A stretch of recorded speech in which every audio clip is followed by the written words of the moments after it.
Hello mga kahalaman! Kumusta po kayo? I-share ko po sa inyo itong aking niripat dito sa succulent. Hindi ko po ito matawag kung anong pangalan ito. Nakalimutan kong ID pero ang tingin ko po para siyang si Chocomon Stone kung hindi ako nagkakamali. Ito pong ating succulent dito mga kahalaman. Kasi ito po ay dati kulay green na green po ang dahon nitong mga ito noong tag-ulan. Tapos ngayon po maganda na yung kulay niya. Brown na siya. Parang si Choco Monstone nga siya kung hindi po ako nagkakamali. So matangkad na siya. Ito lang yung mga tinanim ko dito na matataas. Ito yung mga mother plant. Tapos ito pong mga nasa harap, mga dahon po na pinatubo ko. Mapapansin nyo, yung mga dahon po ay iba-iba po ang sizes nila. Dahil meron na pong nauna akong ipropa, ito. Medyo may katawan na po ito. Tapos ito namang mga nandito maliliit. Pero ito po ay tinadtad ko o pinuno ko siya ng maraming dahon dito. Lahat po yan kasi marami pong nalaglag dito mga dahon. Mapapansin nyo, nakukunti na po yung mga dahon dito. Yan, dapat hanggang dito yan. Yan. Tingnan po ninyo, kalbo na siya. Nandito, ang pinakang ano niyan, original niyan, hanggang dito yung mga dahon niyan. Pero ngayon, nasa itaas na lang po. Maganda pa rin naman pong tingnan. Yung mga nalaglag pong mga dahon niyan ay atin pong pinropa at ito po ay pinatubo natin. So ngayon po, maganda na sila, nagkakaroon na ng katawan. Kaso po, hindi po lahat tumubo yung mga dahon na inilagay natin dito. Ito, yung iba nagkumpol-kumpol. Ito, sa side na to, kumpol yung tumubo dito. Tabi-tabi siguro yung dahon na nailagay ko. Kasi kapag nagdidilig po ako, gagalaw yung mga dahon kung saan-saan po sila pumupunta. Kaya yan yung iba nagkadikit-dikit na. So maganda pa rin naman pong tingnan kahit po dikit-dikit yung ating mga dahon na tumubo dito. Nung tag-ulan po, as in talagang kulay green yung nakikita ko sa kanila, hindi nagbabago yung kulay nila. Tapos itong tag-init, naging ganyan po siya. Tapos ito naman po, mapapansin nyo na maliit na mga dahon dito. Nakalimutan ko ang ID nito. Pero para po siyang si Mendoza kasi ang liliit po ng dahon. Pero sobrang namang liit po ng mga dahon nito. Tapos ngayon, mas lalong maliliit po yung tumutubo sa kanya. Ang cute po ng tumutubo sa kanya. Tingnan po ninyo, ang liliit itong succulent nating ito. Ang liliit po ng mga tumutubo dito. Kasi ganito lang po yung mga dahon niya. Ito po ay malago yan. Ang ginawa ko po dyan, hinati ko. Itinanim ko po dun sa aking maliit na baso. Now, ito po siya at malago na rin po at saka mahaba na rin po siya.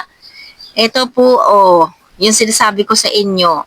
So, makita niyo doon sa mga nakaraan nating post, kung hahanapin niyo dyan sa ating Facebook page, makikita ninyo wala siyang lumalaylay, tapos mababa lang siya, parang ganun lang po siya. Tapos lahat sila nakatayo dahil siyempre mga bata pa sila. Ngayon po nagka-aerial root na siya. Meron na siyang aerial root dito Ayan, pwedeng-pwede na siyang itanim. Meron na rin po siyang mga tumutubo dito na maliliit. So, kaya siya gusto nang magpalipat o magpaputol kasi meron na maliliit na tumutubo dito sa ilalim niya. So, para talaga siyang si Mendoza baka o ibang klaseng Mendoza siya.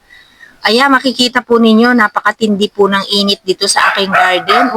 Nag-iiba-iba ang init.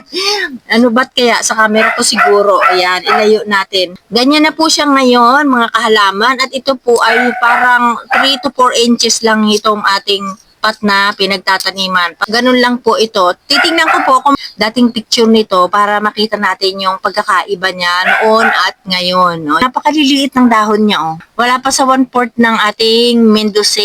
Yung mga lumalaylay na ito, pwede natin siyang putulin o pwede nating tirhan lang yan dyan ng maiikli dahil mayroon na siyang aerial root.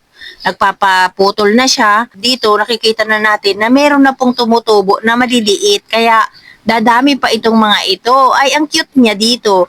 Kaya ako naman po naisipang itanim dito sa maliit na baso dahil nakita ko po, ang liit din po ng kanyang mga dahon. Sabi ko, itry ko kaya na itanim dito sa maliit na pot kasi ang liliit ng dahon niya para kung maliit siya, maliit din. Parang katulad po ng jealousy, tinatanim ko sa maliliit na mga pot dahil maliliit din yung dahon niya.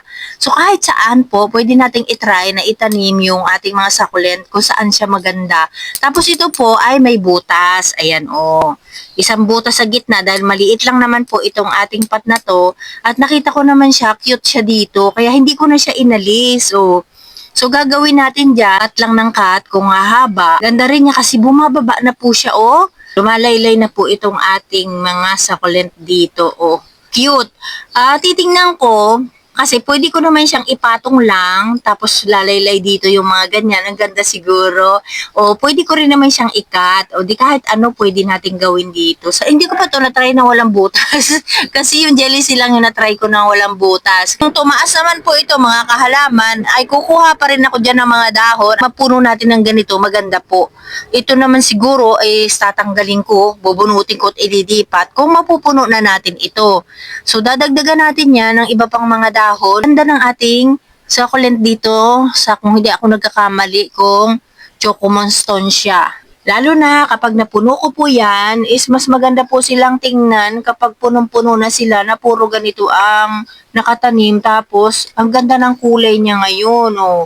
Dahil summer, ang ganda po ng kulay nitong ating succulent na ito. Tingnan po ninyo, ganda.